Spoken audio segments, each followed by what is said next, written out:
자, 그럼 이제 본격적으로 리액트 프로젝트를 한번 시작해 볼까요? 네, 리액트를 직접 해보기 전에 이 두 가지 도구에 대해서 알아볼 필요가 있습니다. 일단 간단하게 짚고 넘어가도록 할게요. 웹팩이란 도구가 있는데요. 웹팩은 코드들을 의존하는 순서대로 잘 합쳐서 하나 또는 여러 개의 파일로 결과물을 만들어냅니다. 프로젝트를 만들 때 파일을 하나하나 만든 것들을 일일이 HTML상에서 불러오는 게 아니라, 예를 들어서 이 자바스크립트 파일에서 나는 이 png를 사용하겠다 라고 import라는 구문으로 나중에 불러올 수가 있는데, 그렇게 하면 이 빌드, 번들링 작업이라고 불러요. 이 번들링 작업을 하게 될 때 특정 확장자마다 어떠한 처리 작업을 하도록 준비를 해주는 거예요. 이전에 걸프 같은 걸 사용하신 적이 있다면 조금 비슷한데 훨씬 좋은 그런 겁니다. 예를 들어서 이 과정에서 이미지들을 압축하고 그 결과물로는 특정 경로의 특정 이름으로 따로 저장하게끔 해줄 수가 있죠. 그리고 아까 자바스크립트 파일에서 임포트를 한다고 했었죠. 자바스크립트에서 이 png를 불러오려고 하면은 나중에 빌드 됐을 때 사용될 경로가 문자열로 들어오게 됩니다. 예를 들어서 어떤 자바스크립트에서 png를 불러왔다.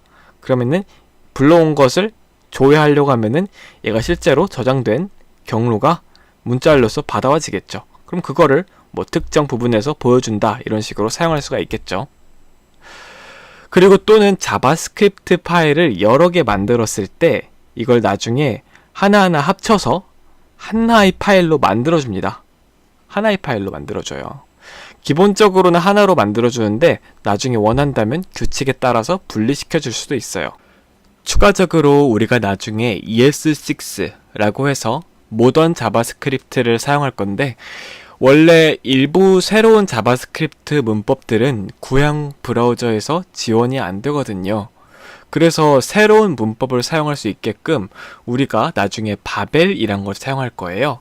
그래서 자바스크립트도 변환 과정을 거쳐서 이렇게 빌드를 해주면은 이 자바스크립트 파일이 여러 종류의 브라우저에서 실행이 될 수가 있겠죠. 그리고 스타일의 경우에는 SAS나 혹은 뭐 LESS 같은 걸 사용한다면은 그것도 웹팩에 연동을 시켜가지고 컴파일 시킨 다음에 하나의 CSS 파일 혹은 여러 개가 될 수도 있고, 이 CSS 파일로 변환을 해서 따로 저장을 해주죠. 그럼 나중에 결과적으로는 어떤 HTML 파일에서 요것들을 불러와서 사용할 수 있게끔 자동으로 처리를 해줄 수가 있습니다. 설명이 좀 많았는데 한마디로 정리하자면은, 여러분들이 웹 프로젝트를 만들 때 전체적으로 파일들을 관리해주는 도구라고 이해하시면 되겠습니다. 굉장히 좋은 도구예요. 자, 그리고 바벨에 대해서 알아볼게요. 바벨은요, 자바스크립트 변환 도구입니다. 아까 살짝 언급했었죠? 자바스크립트는요, 계속해서 새로운 문법이 도입되고 있고 계속해서 더 좋아지고 있어요. 하지만 Node.js나 브라우저의 자바스크립트 엔진에서 그 모든 문법을 지원하지는 않습니다. 예를 들어서 개발자들이 이런 문법이 있으면 편하겠다 라고 제시를 하면 그 문법을 이전 자바스크립트로 변환하는 플러그인을 작성하고 나중에 실제 자바스크립트에 그게 도입이 되거나 말거나 하는 거죠. 한번 바벨 홈페이지에 들어가 보시면 이 도구가 어떤 역할을 하는지 좀 더 이해하기 쉬울 수 있을 거예요. 이런 식으로 작성되면 변환이 되죠.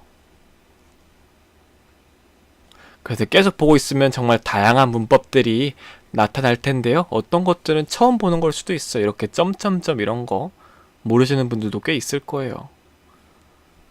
그리고 만약 여러분들이 이걸 직접 클릭해 보면은 이제 여러분들이 직접 입력할 수가 있어요. 예를 들어서 const object는 A는 1, B는 2 하고 const A, B는 object 이런 식으로 입력해 보면은 여기 이렇게 변환이 되죠, 코드가. 네, 뭐 이런 도구예요.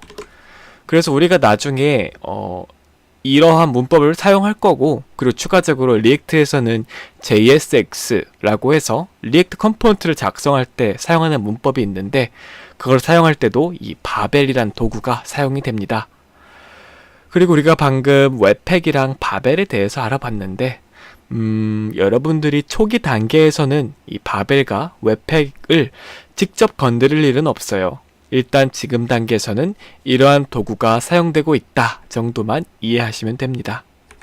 자, 그럼 우린 이제 실습을 하기 시작할 건데요. 강의 초반부에서의 실습은 코드 샌드박스라는 멋진 서비스를 사용하여 진행할 거예요. 여기 정말 좋은 곳이에요. 들어가셔서 리액트 말고도 앵귤러, 뷰 이런 프로젝트도 바로 요거 눌러서 실행할 수가 있어요. 예를 들어서 리액트 프로젝트를 시작했다. 그러면은 이렇게 이쪽에 파일 목록들도 볼 수 있고, 코드도 바로 수정할 수가 있고, 자동 완성도 되는 그런 에디터고, 여기서 화면도 미리 보기를 할 수가 있죠. 홈페이지에서 버튼 눌러서 바로 만든 리액트 프로젝트에서 진행하는 것도 뭐 나쁘지는 않지만, 이 강의에서는 제가 따로 준비해서 저장해 놓은 프로젝트에서부터 시작할게요. 여기 들어오셔서 상단에 있는 포크 버튼이란 게 있는데, 이거 누르시고, 그리고 여러분이 직접 코드 수정해보고 그러시면 돼요. 여기에 있는 앱 파일을 보면요, 이렇게 클래스라는 문법이 사용됐죠. 이 코드가 어떤 분들에겐 익숙한 코드일 수도 있고, 어떤 분들에게는 이게 뭐지? 싶을 수도 있을 거예요. 우선 상단에 있는 코드부터 순서대로 알아볼게요. 여기 보시면 import react 그리고 component from react라고 되어 있는데, 이것은 리액트 모듈이 설치되어 있는데 그걸 불러와서 사용하겠다 그런 의미고요. 리액트를 사용할 땐 꼭 이렇게 이 리액트를 불러와 주어야 해요. 그리고 요 아래를 보면은 클래스라는 문법이 사용됐는데요. 컴포넌트를 만드는 방법은 두 가지가 있는데, 그중 첫 번째 가장 기본적인 방식은 이런 식으로 클래스를 통해서 만드는 거예요. 또 다른 방법은 함수를 통해서 컴포넌트를 만드는 방법이 있는데, 이것에 대해서는 나중에 알아보도록 할게요. 그리고 이쪽에 렌더라는 함수가 있습니다. 메소드라고 부르시면 되는데요. 이 렌더 메소드에는 꼭 JS 형태의 코드를 리턴을 해줘야 됩니다. 근데 JSX? 그게 뭐지? 싶을 수도 있을 거예요. 자, 그러면은 그거를 다음 강의에서 알아보도록 하겠습니다.